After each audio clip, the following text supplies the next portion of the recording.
Welcome back, folks. My name is LastKnownMeal. So today we're going to be talking about GWENT Rogue Mage.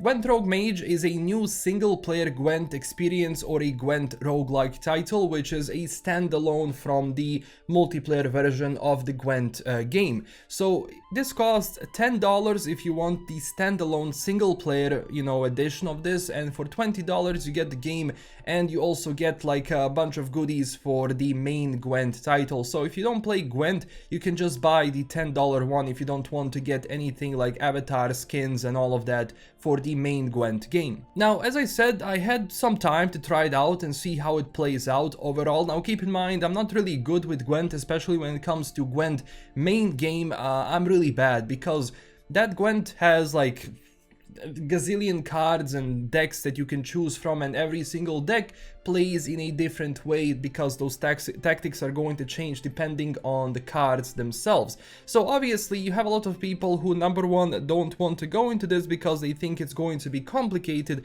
and on the other side you have people who don't really like Gwent or card games in general. So if you are thinking about buying this, keep in mind the basis and the foundation of this game is going to be Gwent, but the way it's done, it's different than having just a round of Gwent. So it's kind of similar to Thronebreaker, where Gwent simulates a battlefield that you have throughout the map, or a battlefield that you go throughout your adventures as Al-Zur, because this game takes place before the Witchers, before everything, following Al-Zur into his quest of actually creating the Trial of Grasses and creating a way of creating Witchers, because when the Conjunction of Spheres happened, you had a bunch of monsters coming out and people didn't really know how to deal with them, and most of the armies that were sent to deal with those monsters never came back. So you needed a way to fight those monsters, and the best way to do it is to create a monster which is going to handle that business for you, and that's what this game is about, where it's going to be just saying you that, following that story. So as I said, when it comes to Gwent and when it comes to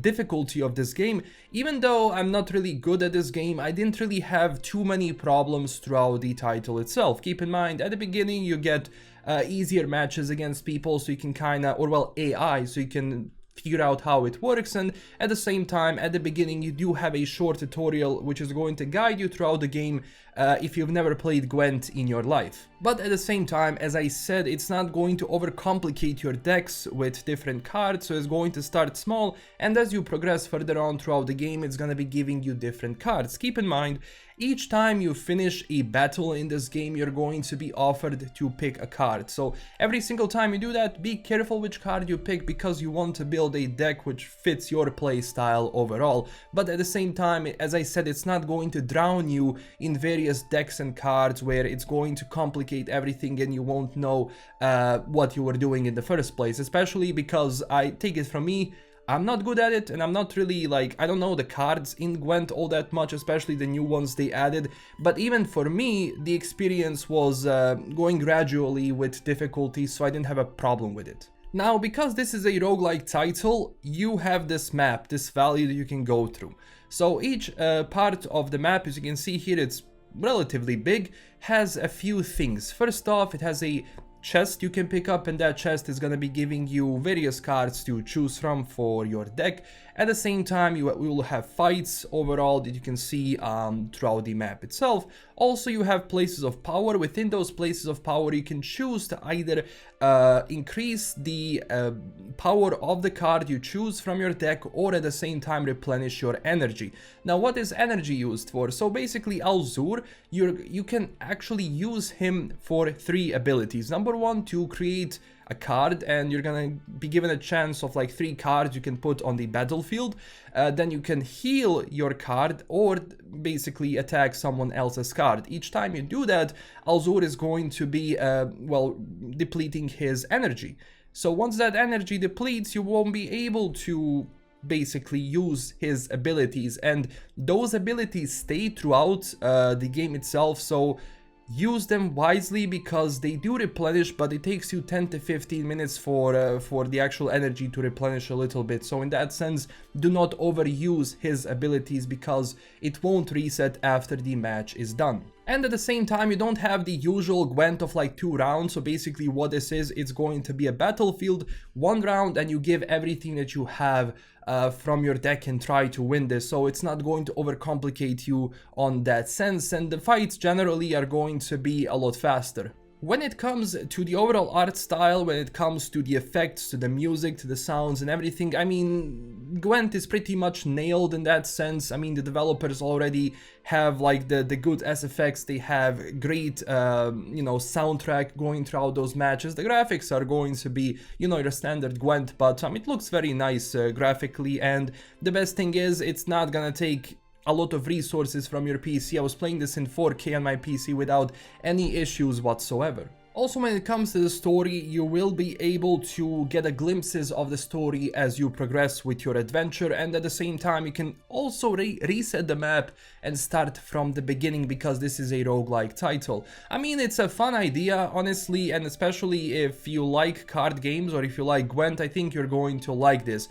I mean, people who don't like Gwent or card games, I mean, there is nothing much for you here, but at the same time, going from like just the fun of the game, I would go from that. Like, even though I don't play it, I think I'm going to finish this until the end, because I just found it nice.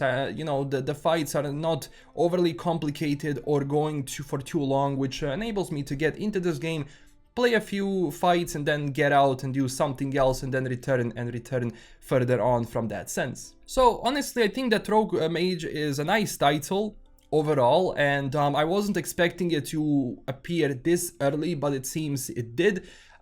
We shall see what's gonna be happening in the future when it comes to Gwent and when it comes to The Witcher, but at the same time it does seem that Gwent is still holding strong, and they still want to make the content for it, and I don't think even developers knew what Gwent is going to become when they were developing The Witcher 3. I mean, think about it, you know, a game which starts as a side mission or a mini game in The Witcher 3 became something really big, which now has spin-offs and various other games which for its foundation have Gwent. So that's pretty much my opinion on it. I mean, it's not a huge game in that sense, but at the same time, when it comes to the quality of like the graphics and, as I said, effects and the fun of the game, it's definitely there. But at the same time, for a lot of people, well, card game is going to be either yes, I like it, or no, I don't like it. So that's pretty much it for that. Also, when it comes to the events in this game, they can be very useful because they can up your cards a lot. For example, there was a fight here and there is a 30% chance to upgrade or, well, make your card more powerful.